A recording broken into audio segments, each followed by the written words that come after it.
Hello mga kaamigo. Diya na po ta, mag-share na po ta karon. Na ako giayo karon na Toyota Dyna ang engine niya N04C. Ako nagipang tangtang.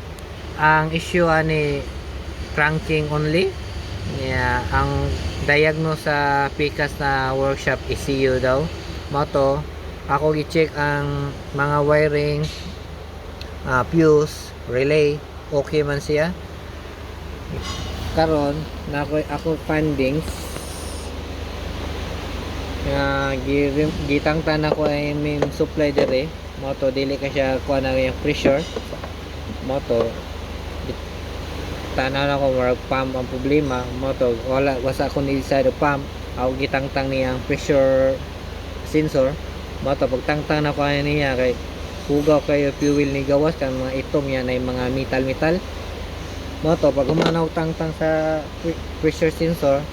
dito na ko sa fuel filter para maka-decide ko kung asa gyud na problema mao na diya daghan siya mga small metal mao na siya moto nag-decide na ko tanggalon ang injectors o fuel pump kanang ako i-share niyo kung asa gikan ang fuel katong mga metal kani gikan dire sa fuel pump kay sa fuel pump ang sud ana na siya gear to gear ana mo na sig tuyok mo siya ma-worn out ang gear mo na siya makakusog metal mo na musud dito sa injector mo maaray dire kuan sa injector mo to kapag tangtang pud ako injector uban dire na mga dagko metal gagmay mo na siya karon ako na siya ipada sa calibration ipa-check ni nako nya mag-request ko brand new na pump nya mo na siya kumabot na pisa ako na send taot mga kamigo nabot na kita tong pisa dara bag-o na injector o bag-o po tong pump ano ni taod niya sa nino taron kay katundaan god na injector dili na madalag kuan calibrate guba na gyud daw sige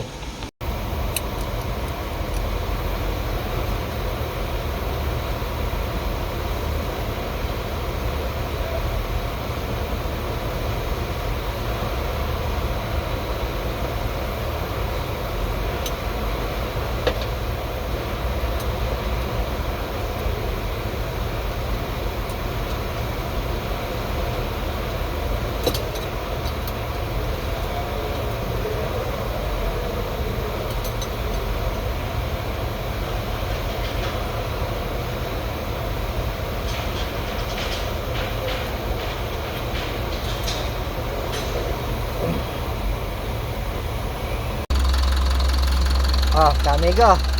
okay na start na yan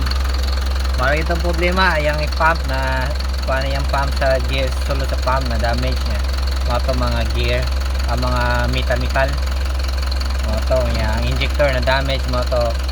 ilisan lang yung bago isang pump yan na bingo na dili ang isi yung problema yan next time na po mga kamigo